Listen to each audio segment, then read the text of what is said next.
오늘 우리에게 주시는 하나님의 말씀은 누가복음 10장 25절에서 42절입니다. 누가복음 10장 25절에서 42절 말씀, 제가 가진 성경 신약 110쪽에 있습니다.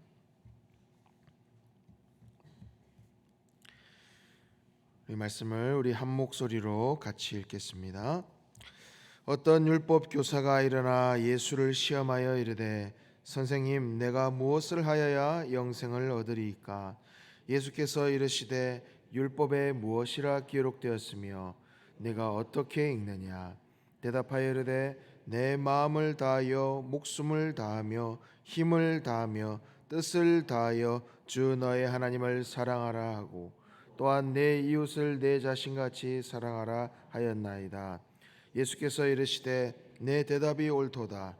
이를 행하라. 그러면 살리라 하시니, 그 사람이 자기를 옳게 보이려고 예수께 여짜오되, 그러면 내 이웃이 누구니이까? 예수께서 대답하여 이르시되, 어떤 사람이 예루살렘에서 여리고로 내려가다가 강도를 만나매 강도들이 그 옷을 벗기고 때려 거의 죽은 것을 버리고 갔더라. 마침 한 제사장이 그 길로 내려가다가 그를 보고 피하여 지나가고, 또 이와 같이 한 레위인도 그것에 이르러 그를 보고 피하여 지나가되, 어떤 사마리아 사람은 여행하는 중 거기에 이르러 그를 보고 불쌍히 여겨 가까이 가서 기름과 포도주를 그 상처에 붓고 싸매고 자기 짐승에 태워 주막으로 데리고 가서 돌보아 주니라. 그 이튿날 그가 주막 주인에게 데나리온 둘을 내어 주며 이르되, 이 사람을 돌보아 주라. 비용이 더 들면 내가 돌아올 때 갚으리라 하였으니, 내 생각에는 이 세 사람 중에 누가 강도 만난 자의 이웃이 되겠느냐? 이르되, 자비를 베푼 자니이다. 예수께서 이르시되, 가서 너도 이와 같이 하라 하시니라. 그들이 길 갈 때에 예수께서 한 마을에 들어가심에 마르다라 이름하는 한 여자가 자기 집으로 영접하더라. 그에게 마리아라 하는 동생이 있어 주의 발치에 앉아 그의 말씀을 듣더니, 마르다는 준비하는 일이 많아 마음이 분주한지라. 예수께 나아가 이르되, 주여, 내 동생이 나 혼자 일하게 두는 것을 생각하지 아니하시나이까? 그를 명하사 나를 도와주라 하소서. 주께서 마르다야, 네가 많은 일로 염려하고 근심하나 몇 가지만 하든지 혹은 한 가지만이라도 족하니라. 마리아는 이 좋은 편을 택하였으니 빼앗기지 아니하리라 하시니라. 아멘.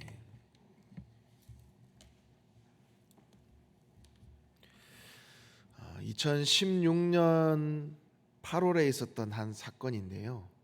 제가 그 당시에 뉴스를 보다가 이 사건을 접하고 참 충격을 받았던 그런 기억이 납니다. 승객 2명을 태운 택시가 갑자기 가다가 앞차를 추돌을 하는 거예요. 그래서 한 추돌을 하고 한 30여 미터 가다가 차가 멈춰 섭니다. 알고 보니까 이 택시 기사가 갑자기 심장마비가 온 겁니다. 그리고 심장마비로 이제 정신을 잃은 거죠. 그래서 앞차를 추돌한 겁니다. 택시를 타고 있던 2명의 승객은 심장마비로 정신을 잃은 택시 기사를 그냥 아무런 구호 조치를 하지를 않고, 그냥 하물며 정말 간단한 그 119 신고조차도 하지도 않고, 트렁크에 실린 자신의 골프백과 자신의 짐들만 챙겨서 곧장 다른 택시를 타고 그 자리를 떠났습니다. 트렁크와 문도 다 열어놓은 채로.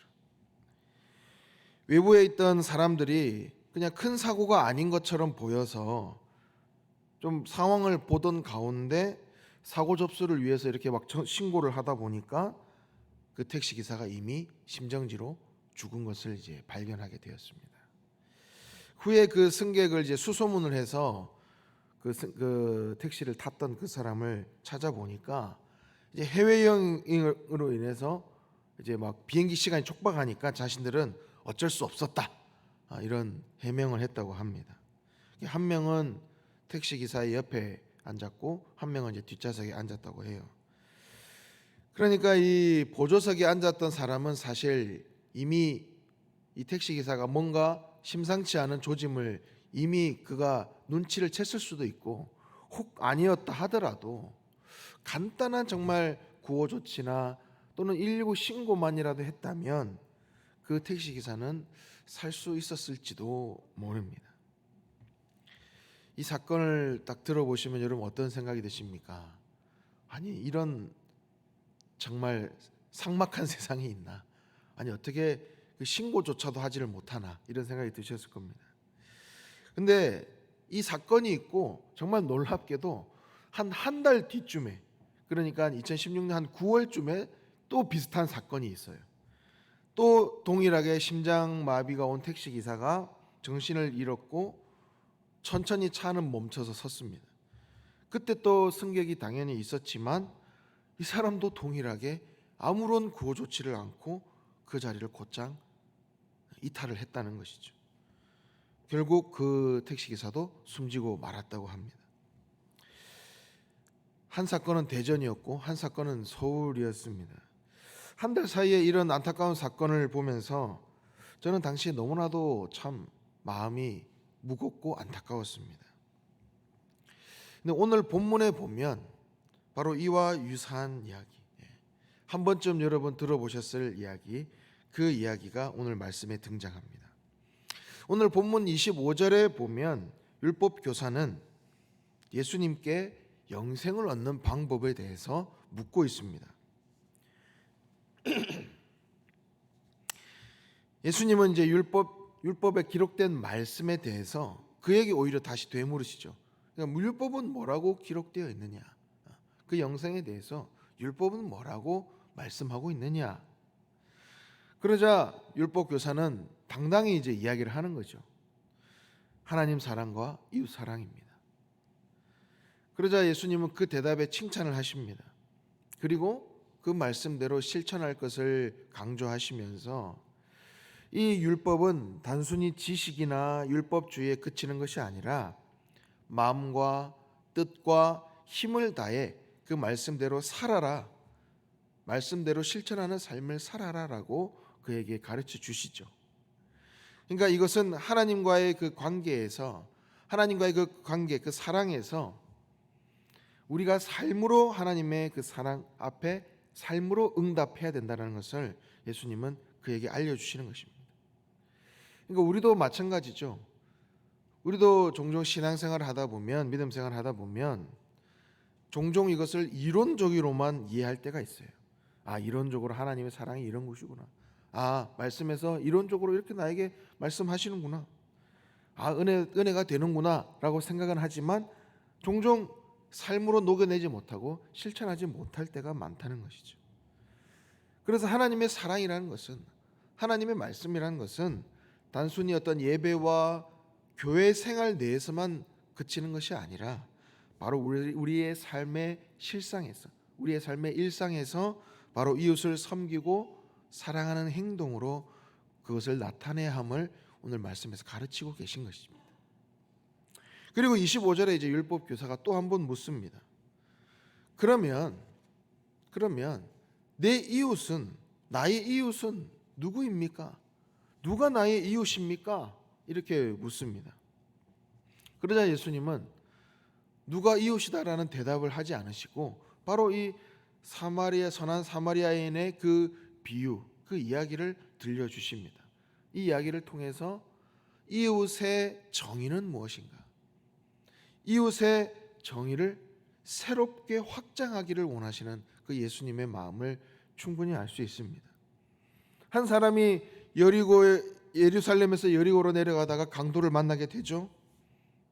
옷과 모든 기중품들 다 뺏깁니다. 때려서 거의 죽게 되었습니다. 그리고 버리고 갔습니다. 마침 그곳을 지나던 제사장이 그를 보고 그냥 지나갑니다. 얼마 후 레위인도 그것을 보지만 그를 그냥 보고 지나치고 맙니다. 어떤 사마리아인이 그곳을 지나가던 중에 그 사람을 불쌍히 여겨서 주막에 데려다 놓고 응급처치를 해주고 이틀 정도 돌봐주고, 그리고 이틀 후에 자신의 용무 때문에 떠나면서 그냥 떠난 것이 아니라 자신의 여행 경비도 넉넉지 않았을 텐데 2데나리온을 내어주면서 그 강도 맞는 사람을 돌봐줄 것을 부탁하고 있죠. 비용이 더 든다면 용무를 마치고 와서라도 반드시 갚겠노라 당부하며 떠납니다.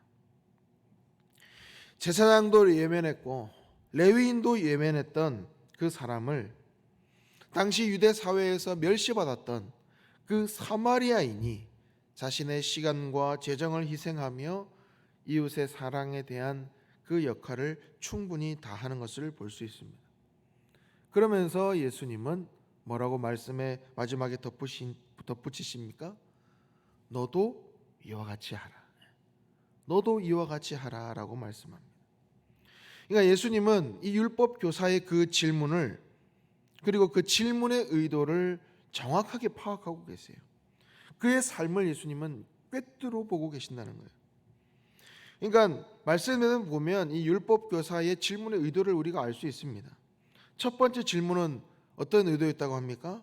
예수님을 시험하여서, 예수님 내가 한번 넘어뜨려 보려고, 이 질문을 통해서 한번 예수님을 한번 어떻게 좀 곤란한 상황에 한번 만들어 보려고 질문했다는 것이죠. 그리고 두 번째 질문은 무엇입니까? 그 의도는 자신을 옳게 보이려고, 자신의 의를 드러내 보이려고 질문했다는 것을 예수님은 그를 분명히 꿰뚫어 보셨다는 겁니다. 그러니까 그 율법 교사에게는 나름 답을 가지고 있었어요. 요즘 말로 답정너라 그러죠. 답을 정하고 그냥 물어보는 거예요. 어떤 답을 가지고 있어요? 난 이만큼, 나 이 정도 율법 지키면 나 구원받은 사람이겠지? 나 이 정도로 실천했으면 나 대단한 사람이지? 나 칭찬을 받겠지? 이런 질문을 하면 내가 좀 내 의의가 드러나겠지? 자기 나름대로는 실천했겠죠. 자기 나름대로는 이웃에게 선을 베풀었을지도 모릅니다. 그러나 자신과 동등하거나 또는 자신에게 이득이 될 만한 친구에게 뭔가 내가 이 선을 베풀었을 때 내 의의가 좀 드러나고 내가 이렇게 도와줬을 때 나도 언젠가 좀 이득을 얻을 수 있는 그 정도 선에서 아마 베풀었을 겁니다. 하지만 예수님은 그의 이웃 사랑의 범위가 잘못됐다는 것을 이 사마리아인 이야기를 하시면서 그에게 그 지경을 넓히길 원하시는 거예요. 그러니까 나의 이웃이 누구입니까? 나의 친구가 누구입니까? 라는 그 질문에 단순히 어떤 이 이웃에 대한 정의, 친구에 대한 정의가 어떤 특정 집단이나 어떤 그 경계를 넘어서서 모든 사람에게 우리의 이웃이 확장이 되어야 된다는 것을 예수님은 우리에게 그리고 그에게 말씀하시는 것입니다. 이웃 사랑은 단순히 어떤 동정심에 그치는 것이 아니라 정말 이 오늘 이야기에 등장한 이 사마리아인처럼 정말 행동으로 정말 그들의 그 삶에 실질적으로 도움을 줄 때 참 의미가 있다라는 것입니다. 또한 이 사랑의 범위가 내가 아는 지인에게만, 내가 아는 사람에게만 제한되는 것이 아니라 우리가 먼저 이웃이 되어주고 시간을 내어주고 자원을 내어주는 그 사랑의 그 베풀음을 우리가 실천해야 된다는 것을 말씀하시는 겁니다. 실제로 오늘 이 이야기의 착한 사마리아인 이 이야기의 이 착안에서, 이 말씀의 착안에서 착한 사마리아인 법이라는 것이 실제로 그 법률이 운행되고 있는 나라들이 있습니다. 여러 나라들이 그 법률을 적용하고 있는데요.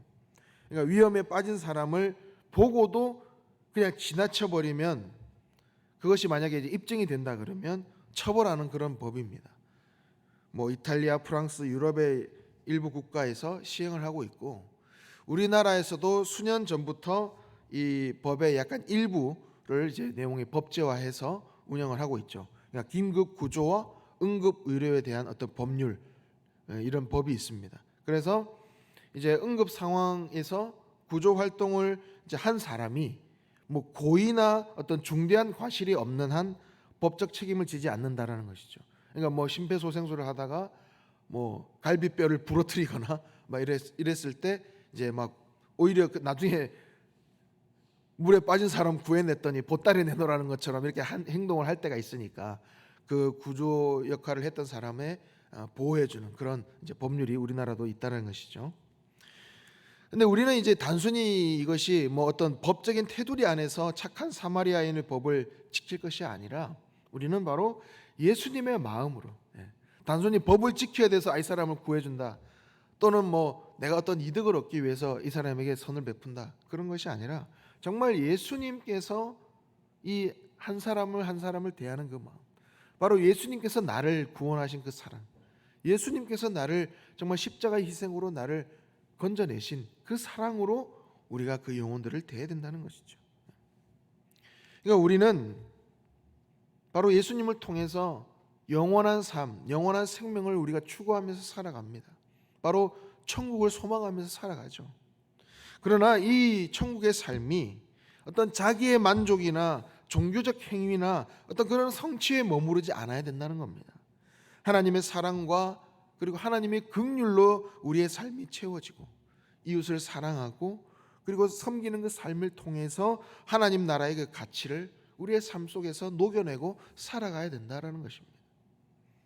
바로 이 영원한 삶은 우리가 하나님과의 그 관계 안에서 하나님 사랑과 이웃 사랑이 자연스럽게 흘러나오도록 하는 그런 삶이 되어야 된다는 것이죠.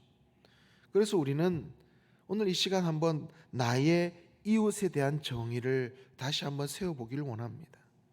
참된 이웃의 사랑은 우리의 어떤 종교적인 편견을 넘어서서 도움이 필요한 모든 사람을 품는 것에서 시작하는 겁니다. 하나님은 우리가 단순히 나의 이웃이 누구일까? 라는 어떤 그런 질문에서 머무는 것이 아니라, 특정한 사람에서 제한되는 것이 아니라 모든 일을 향한 하나님의 사랑과 하나님의 긍휼이 우리의 삶을 통해 드러나길 원하시는 겁니다. 우리는 바쁜 일상 속에서도 신앙의 본질을 혹시 내가 놓치고 있진 않는지 한번 돌아봐야 될 것입니다. 예수님은 도움이 필요한 사람들의 이웃이 되어서 긍휼을 베풀라고 말씀하십니다. 이것은 종교적인 의무가 아니라 하나님의 관계 속에서 자연스럽게 흘러나오는 사랑과 섬김을 우리에게 요구하고 계시는 것입니다. 하나님과 깊은 교제 안에 머물 때 우리의 삶은 더욱 사랑과 섬김으로 풍성해질 것입니다. 그 풍성한 사랑의 교제를 누리시는 우리 용인영락의 모든 성도님들 되시기를 간절히 소망합니다. 우리 함께 기도하겠습니다. 우리를 죽기까지 사랑하신 하나님 아버지, 참 감사드립니다. 그 조건 없는 사랑을 입었음에도 우리는 때론 조건을 따지며 나에게 유익이 될 만한 사람을 친구 삼았습니다. 주님, 용서하여 주옵소서. 우리의 이웃에 대한 지경을 넓히게 하여 주시고 주님의 사랑을 품고 모든 사람을 이웃 삼아 복음을 전하며 따스한 사랑을 나눌 수 있는 우리 모두가 되게 하여 주옵소서. 예수님의 이름으로 기도하옵나이다. 아멘. 주님께서 가르치신 기도를 드리겠습니다. 하늘에 계신 우리 아버지, 아버지의 이름을 거룩하게 하시며 아버지의 나라가 오게 하시며 아버지의 뜻이 하늘에서와 같이 땅에서도 이루어지게 하소서. 오늘 우리에게 일용할 양식을 주시고 우리가 우리에게 잘못한 사람을 용서하여 준 것 같이 우리 죄를 용서하여 주시고 우리를 시험에 빠지지 않게 하시고 악에서 구하소서. 나라와 권능과 영광이 영원히 아버지의 것입니다. 아멘. 우리 말씀을 기억하면서 함께 기도하기를 원합니다. 나의 이웃에 대한 지경을 넓히게 하여 주시고 내 삶을 통해 복음을 전하고 나누는 삶이 계속적으로 이어지게 하여 주옵소서라고 함께 기도합시다.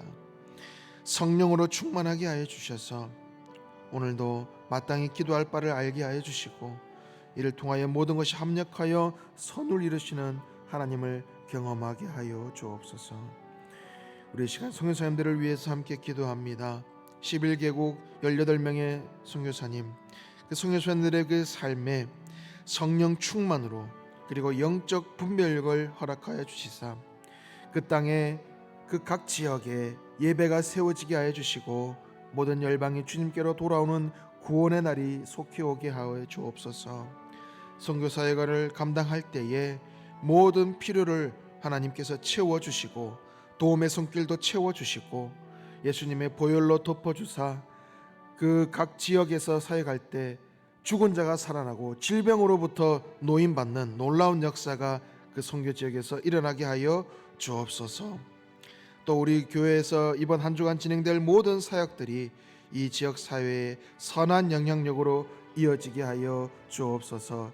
또 전 세계 열방에 전쟁과 테러가 종식되고 복음 선교에 막힘이 없게 하시고 온 세계와 열방에 하나님의 평화가 찾아오게 하여 주옵소서라고 우리 함께 기도하기 원합니다. 그리고 블레싱 데이 우리 작정 인원을 놓고 정말 천하보다 귀한 그 한 영혼이 주님을 만나는 귀한 은혜의 자리, 그런 기회의 자리가 되게 하여 달라고 우리 작정 인원을 놓고 함께 기도하기 원합니다. 우리 개인의 기도 제목, 또 서로를 위한 기도의 제목, 또 오이코스 형제자매를 위한 기도의 제목을 놓고 우리 함께 기도하며 나아가겠습니다.